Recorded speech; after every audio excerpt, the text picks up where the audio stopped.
From a large pile of government documents released this afternoon. Among the thousands of pages, the news that our COVID testing wasn't up to scratch and that we could be facing COVID restrictions for 2 more years. And Newshub can reveal the Prime Minister has gagged her ministers and staff to stop them talking about it. Political editor Tova O'Brien joins us now. Tova, what's going on?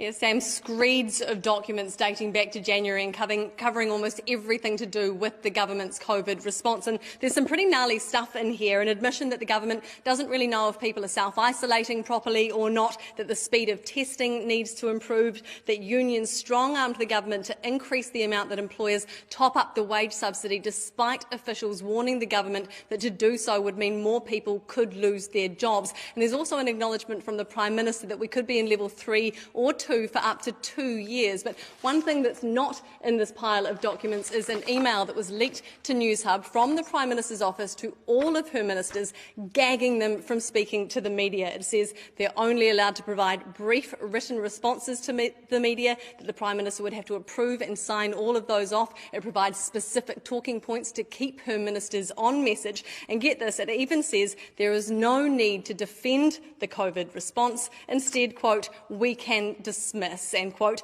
do not put ministers up for interviews on this. And we tested this with the Health Minister, and indeed he refused Newshub's request for an interview. So ultimately, a Friday document dump with zero accountability, a Prime Minister gagging her ministers, and all of this from a government that pays lip service to being open and transparent, when really this is about as cynical as it gets.